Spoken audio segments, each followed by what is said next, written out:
जाते हैं और भगवान ने कहा, हे दुर्योधन, राज्य तो पांडवों का है, तुमने छल किया था। पांडव भी तुम्हारे ही भाई हैं, उनको उनका राज्य वापस दे दो। अगर इतना भी नहीं कर सकते हो तो पांडवों को रहने के लिए सिर्फ 5 गांव दे दो, मैं पांडवों को मना लूंगा।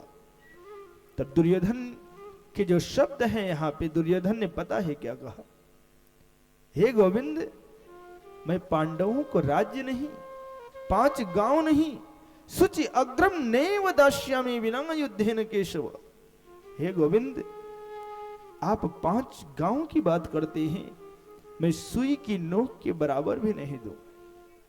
भगवान ने कहा, हे दुर्योधन, अभिमान के कारण इतना बड़ा अधर्म क्यों कर रहे हो, इतना अन्याय क्यों कर रहे हो? पांडव भी तुम्हारे ही भाई हैं और उन्हीं का राज्य लेके तुम उन्हें रहने के लिए नहीं दे रहे हो। क्या यही मानवता कहती है? क्या यही धर्म है? तब दुर्योधन ने कहा, गोविंद, ना तो ये मानवता है ना ही धर्म है, लेकिन मैं क्या करूं गोविंद, मैं अपने स्वभाव से विवश होकर ऐसा कर रहा हूं, ये मेरा स्वभाव ही ऐसा है गोविंद, लेकिन मैं पांडवों को नहीं दूं। युद्ध निश्चित हो गया। भगवान समझाए लेकिन दुर्योधन नहीं माना। आज भी समाज में जो कथा है उसका परिणाम भी समाज में देखने को मिलता है।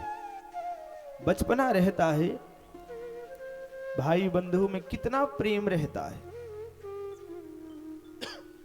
वही जहां शादी विवाह हुआ, भिन्न हुए, अलग हुए, तो धन संपत्ति को लेके आज समाज में सबसे बड़ा दुश्मन कोई होता है तो भाई भाई ही हो जाता है, सगे संबंधी ही हो जाते। थोड़ी सी धन संपत्ति रहती है, लेकिन अगर कोई उनको सपोर्ट में शकुनी जैसा व्यक्ति साथ देने लगता है कि तुम लड़ो मुकदमा, थोड़ी सी धन संपत्ति भाई भाई को लड़ा देते हैं लोग, मजा लेने वाले। पीढ़ी दर पीढ़ी मुकदमा लड़ते ही रहते हैं, जिंदगी बीत जाती, भाई भाई से प्रेम से बात तक नहीं कर पाते। आज भी ऐसा समाज में होता है। तो शकुनी की नीति के कारण ही ऐसा किया दुर्योधन ने, अपने ही भाई बंधुओं को रहने तक को नहीं दिया। युद्ध निश्चित हो गया, और जब युद्ध निश्चित हुआ तब दुर्योधन ने कहा, गोविंद, अब आप किसकी तरफ से रहेंगे? तब भगवान ने कहा, एक काम करो, कल मेरे पास आओ। आज मैं इसका निर्णय नहीं लूंगा, कल मेरे पास आओ, जो पहले आएगा, कल तुम भी आओ, पांडव भी आए, जो पहले मेरे पास आएगा, मेरे पास 2 वस्तु है, मैं दोनों को बराबर दे दूंगा, और जो पहले आएगा वो जो मांगेगा मैं उसको दूंगा।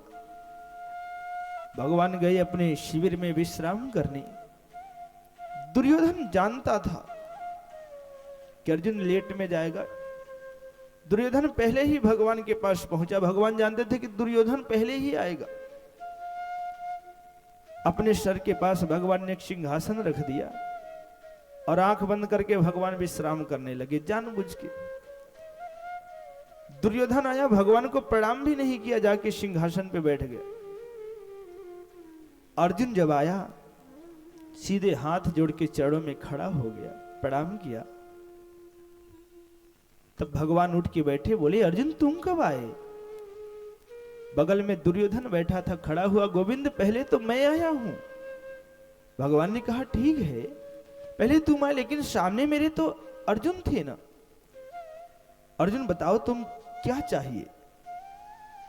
तब दुर्योधन ने कहा, नहीं गोविंद, पहले तो मैं आया हूं, मुझे मांगने का अधिकार है। भगवान ने कहा, ठीक है, मेरे पास 2 वस्तु है, एक तो नारायणी सेना है और दूसरा मैं स्वयं। लेकिन इस संपूर्ण महाभारत में ना तो मैं शस्त्र उठाऊंगा, ना ही मैं युद्ध करूंगा। हे दुर्योधन, तुम मुझे ले लो। दुर्योधन ने कहा, जब आप शस्त्र नहीं उठाएंगे, आप युद्ध नहीं करेंगे, तो आपको लेके रासलीला थोड़ी कराना है। मुझे आप नहीं चाहिए, आप मुझे सिर्फ नारायणी सेना दीजिए गोविंद, दुर्योधन ने तो भगवान से नारायणी सेना मांगा। जब अर्जुन की बारी आई, भगवान ने कहा, अर्जुन अगर मान लो तुम्हें मैं पहले मांगने के लिए कहता तो तुम क्या मांगते?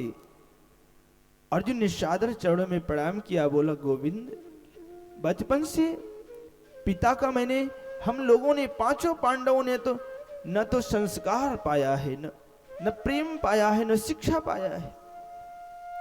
माता कुंती ने पांचों पांडवों को पाल पोष के हमें बड़ा किया है, और माता कुंती ने हम सबको जीवन भर एक ही शिक्षा दिया है, पुत्र जीवन में दुख सह लेना, कष्ट सह लेना। लेकिन हे पुत्र, कभी भी दो चीज जीवन में कभी मत छोड़ना, एक तो धर्म को और दूसरी भगवान की शरण को। दो चीज कभी मत छोड़ना। हे गोविंद, मुझे नारायणी सेना नहीं चाहिए, बस आपकी छत्र छाया बनी रहे गोविंद, और कुछ नहीं चाहिए। अर्जुन ने भगवान से भगवान को मांगा। अब महाभारत जब युद्ध हुआ, ना तो नारायणी सेना का पता रहा और ना ही दुर्योधन का पता रहा। 5 पांडव थे भगवान की शरण में, भगवान ने 5 से 4 नहीं होने दिया। तो संसार का नियम होता है, ये कथा कहती है, संसार में 2 तरह के भगवान के भक्त भी होते हैं। कथा की भूमिका यहीं से शुरू होती है। संसार में 2 तरह के भक्त होते हैं, एक दुर्योधन जैसा और दूसरे अर्जुन जैसा। जो दुर्योधन जैसे भक्त होते हैं वो संसार में आनंद पूर्वक रहते, छल प्रपंचों से ग्रसित रहते हैं। वो भी भगवान की भक्ति करते हैं, लेकिन भगवान की भक्ति तब करते हैं जब उन्हें आवश्यकता पड़ती है वस्तु की, जब जीवन में संकट आता है, जब कुछ भगवान से चाहिए, और उस समय वो भगवान की भक्ति करते हैं। इतने भाव से भगवान की भक्ति करते हैं, इतने प्रेम से, सबसे आगे होके लगता है कि इनके जैसा कोई भक्त ही नहीं। और उनकी भक्ति वो तभी तक है जब तक उनका काम पूरा नहीं हो रहा। ये दुर्योधन जैसे भक्त होते हैं, और दूसरे अर्जुन के जैसे जो भक्त होते हैं वो संसार में रहते हैं, नियम पूर्वक, प्रेम पूर्वक, जीवन में दुख आए सुख आए हर तरह से अपना कर्तव्य पूर्वक कर्म करते हैं मर्यादा में, लेकिन भगवान की शरण को कभी नहीं छोड़ते। और भगवान से कुछ मांगते भी हैं तो यही मांगते हैं, प्रभु बस आपकी छत्र छाया बनी रहे, आपकी कृपा बनी रहे। ऐसे जो भक्त होते हैं अर्जुन के जैसा संसार में, और संसार में रहते हैं, जीवन में दुख कष्ट संकट सब कुछ आता है, लेकिन अगर धर्म को नहीं छोड़ते हैं, भगवान की छत्र छाया बनी रहती है ना, तो धीरे धीरे भगवान सारे पाप कर्म संस्कारों को काट के एक दिन विजय दिला देते। बोलिए भक्तवत्सल भगवान की जय हो। साबुरे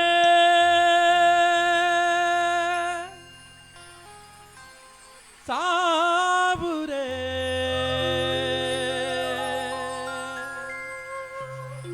साबुरे साबुरे।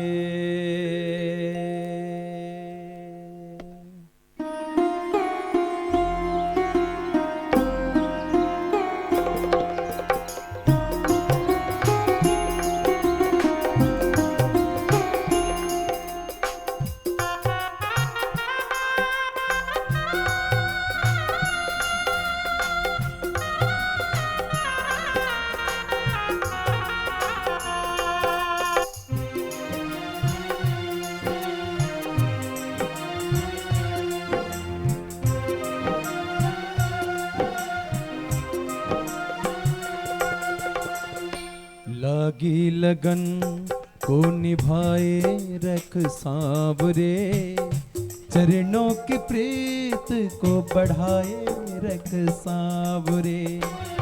लागी लगन को निभाए रख भाव से गाते हुए सभी लोग, चरणों की प्रीत को बढ़ाए रख सांवरे। लागी लगन लगन लगन लगन, लागी लगन।